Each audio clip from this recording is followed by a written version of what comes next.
Hello friends, welcome back to my YouTube channel study with Simran Malhotra. So आज की इस video के अंदर हम डिस्कस करने वाले हैं age, sex, composition of population के बारे में। ठीक है, तो लास्ट वीडियो में हमने जो अपना यूनिट नंबर 3 था वो कंप्लीट कर लिया था एंड यहाँ से हम स्टार्ट कर रहे हैं अपना यूनिट नंबर 4, जिसके अंदर टोटल आपके 4 टॉपिक्स हैं, उनको जल्दी से कंप्लीट करेंगे एंड उसके बाद हमारा जो 5th सेम का सिलेबस कंप्लीट हो जाएगा।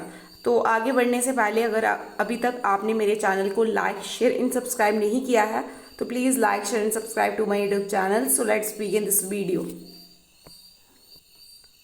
सो वन मोर इम्पॉर्टेंट इन्फॉर्मेशन, जो भी बच्चे नोट्स चाहते हैं वो ज्वाइन कर लेंगे मेरे टेलीग्राम चैनल को, जिसका नाम है स्टडी विद सिमरन मल्होत्रा।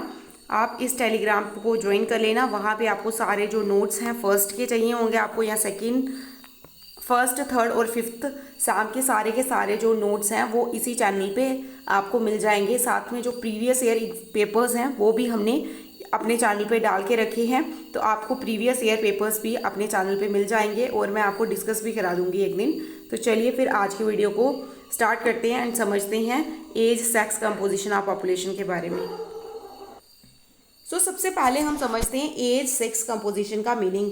तो सबसे पहले समझेंगे कि एज, सेक्स, कंपोजिशन क्या होता है।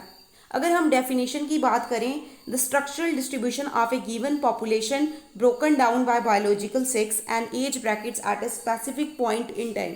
सिंपल मतलब क्या होता है हमारे एज, सेक्स, कंपोजिशन का, कि हमारा जो डिस्ट्रीब्यूशन है, किस तरीके से हमारी जो पॉपुलेशन है, जो टोटल पॉपुलेशन है वो किस तरीके से डिस्ट्रीब्यूटेड है, जिसको हम दो तरीकों से देखते हैं। एक तो बायोलॉजिकल सेक्स यानी कि लड़कियां कितनी हैं, यानी कि फीमेल्स कितनी हैं, मेल्स कितने हैं, एंड दूसरा हम देखते हैं एज ब्रैकेट के अकॉर्डिंग कि कौन सी उम्र के लोग ज़्यादा हैं। ठीक है, बच्चे ज़्यादा हैं, यंग लोग जो हैं वो ज़्यादा हैं, या फिर ओल्ड एज पॉपुलेशन ज़्यादा है। तो हम इस तरीके से जो है एज, सेक्स, कंपोजिशन को डिफाइन करते हैं। ठीक है, एक स्पेसिफिक पॉइंट इन टाइम पे हम ये चीज़ों को चेक करते हैं। आई होप आपको समझ में आ गया है कि एक स्ट्रक्चरल डिस्ट्रीब्यूशन टोटल पॉपुलेशन का, जिसके अंदर हम देखते हैं टोटल मेल्स कितने हैं, फीमेल्स कितनी हैं, एंड उसके बाद हम देखते हैं कि एज ब्रैकेट के अकॉर्डिंग कौन सी जो उम्र के लोग हैं वो ज़्यादा हैं। ठीक है, अगर हम देखें कंपोजिशन चेंज के क्या क्या की ड्राइवर्स हैं, तो सबसे पहला हमारा जो की ड्राइवर्स आता है that is fertility rates. Fertility rates मतलब कि ये डायरेक्टली इम्पैक्ट करता है हमारे पॉपुलेशन पे। फर्टिलिटी रेट्स की अगर हम बात करेंगे तो यानी कि कितने जो हैं जन्म हो रहे हैं, ठीक है, वो हम देखते हैं। दूसरा मोर्टलिटी रेट्स, यानी कि जो भी बच्चे हो रहे हैं या फिर जो भी डेथ्स हैं वो कितनी तेजी से हो रही हैं, यानी कि बर्थ कितने तेजी से हो रहे हैं, डेथ कितनी तेजी से हो रही हैं, और माइग्रेशन का क्या पैटर्न है, लोग यहाँ से वहाँ कैसे शिफ्ट कर रहे हैं। ठीक है, तो ये हम 3 मेन की ड्राइवर्स हैं जो हमें बताते हैं कंपोजिशन चेंज के बारे में। तो जो हम एज ग्रुप्स हैं या फिर बोल सकते हैं डिपेंडेंसी रेशियो, इसको हम डिवाइड कर लेते हैं 3 पार्ट्स के अंदर।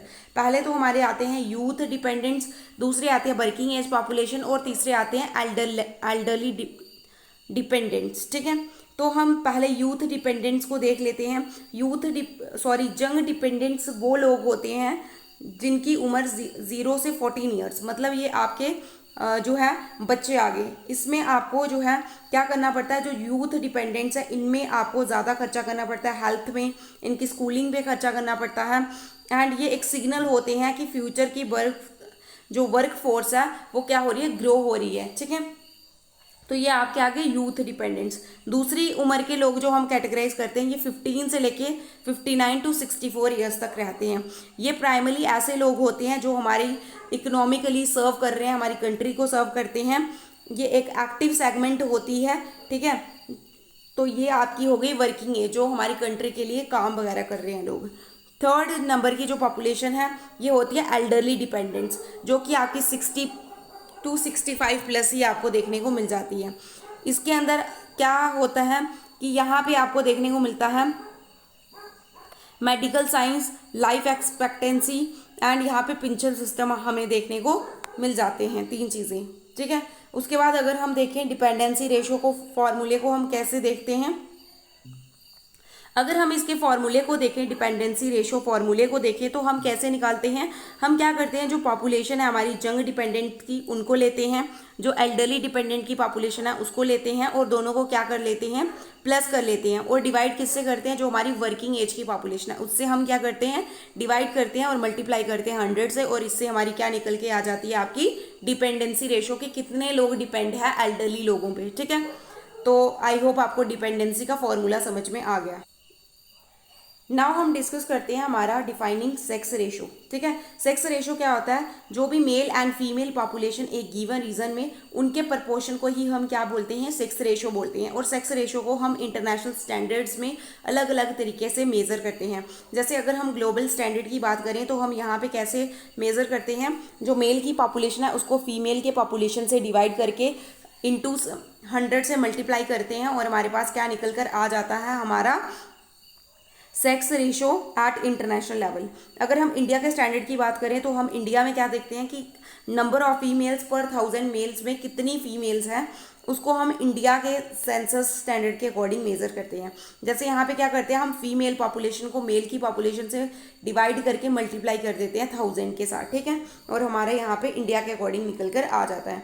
उसके बाद हमारे ये 3 डेमोग्राफिक लेवल्स भी हैं, जैसे primary sex ratio, secondary sex ratio, tertiary sex ratio, but ये आपके सिलेबस में नहीं है तो हम इनको इतना ज़्यादा डिस्कस नहीं करेंगे। तो नेक्स्ट हम डिस्कस करते हैं कि सेक्स कंपोजिशन का मेन हमारा क्या इम्प्लीकेशन रहता है, socio economic and policy implications क्या हैं।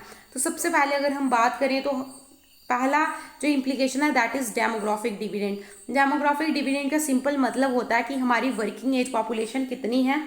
ठीक है, तो इस टाइम पे अगर आपको पता होगा कि इंडिया जो है वो एक जो है इंडिया में इस टाइम पे जो है बहुत मतलब पॉपुलेशन ज़्यादा है वर्किंग एज वाली। ठीक है, तो अगर किसी भी देश के डेमोग्राफिक डिविडेंड ज़्यादा होता है, वर्किंग एज पॉपुलेशन ज़्यादा होती है, तो इससे क्या होता है कि उस देश के इकोनॉमिक ग्रोथ की चांसेस बहुत बढ़ जाते हैं। वो देश जो है वो बहुत जल्दी जो है इकोनॉमिक ग्रोथ करता है। ठीक है, तो पहला तो ये इंपॉर्टेंस हो गया। दूसरा टारगेटेड इंफ्रास्ट्रक्चर, जब हमें पता चलता है कि हमारी इतनी पॉपुलेशन है, इतनी मेल्स हैं, इतनी फीमेल्स हैं, और हमारी वर्किंग एज पॉपुलेशन इतनी है, तब हम एक प्रॉपरली जो गवर्नमेंट है वो उनके लिए हेल्पफुल रहता है कि गवर्नमेंट डिसाइड कर सकते हैं कि क्या इंफ्रास्ट्रक्चर की ज़रूरत चाहिए, एजुकेशन में क्या बदलाव चाहिए, या एम्प्लॉयमेंट प्रोग्राम्स क्या होने चाहिए, हेल्थ केयर कैसा होना चाहिए, हाउसिंग वगैरह कैसा होना चाहिए।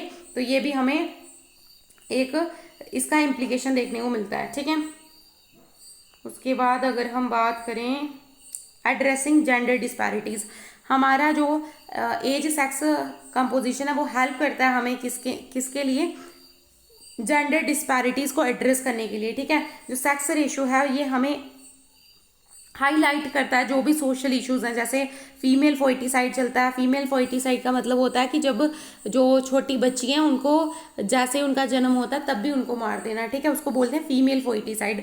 फिर डिफरेंट सर्वाइवल रेट्स या मेल डोमिनेटेड लेबर माइग्रेशन, इस तरीके के जो भी इश्यूज है इनको जो है डील करता है हमारा सेक्स रेशो।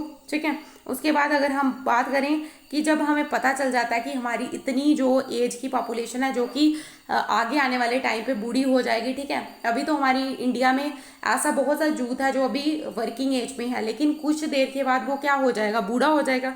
जब वो बूढ़ा हो जाएगा तो उसके लिए क्या प्लानिंग करनी पड़ेगी कि जब एजिंग सोसाइटी हो जाएंगी तो उनके लिए क्या क्या तरीके, किस किस तरीके से उनकी हेल्प करेंगे हम। तो गवर्नमेंट क्या करेगी, गवर्नमेंट को ये अंदाज़ा लग जाएगा और गवर्नमेंट उसके लिए जो है एक नेशनल फ्यूचर के लिए रेडी रहेगी। ठीक है, जैसे वो नेशनल इकोनॉमीज को प्रिपेयर करेगी ताकि आगे आने वाले टाइम पे अगर हेल्थ एक्सपेंडिचर राइज होता है या फिर टैक्स बेस कम होते हैं या सोशल सिक्योरिटी डिमांड्स जो है वो बढ़ती है एजिंग पॉपुलेशन में, तो उसके लिए भी गवर्नमेंट को प्रिपेयर होने में हेल्प करता है हमारा सेक्स रेशो। तो सेक्स रेशो के अगर हम socio economic and policy implications की बात करें तो पहला हमने पढ़ लिया demographic dividend, targeted infrastructure, addressing gender disparities, planning for ageing society. तो ये 4 हमने पढ़ लिए इनके social economic and policy implications. I hope आपको आज की वीडियो अच्छी लगी होगी। अगर आज की वीडियो अच्छी लगी है तो प्लीज़ चैनल को लाइक शेयर एंड सब्सक्राइब कर दें। एंड आगे बढ़ने से पहले नोट्स के लिए आप ज्वाइन कर सकते हैं मेरा टेलीग्राम चैनल जिसका नाम है स्टडी विद सिमरन मल्होत्रा।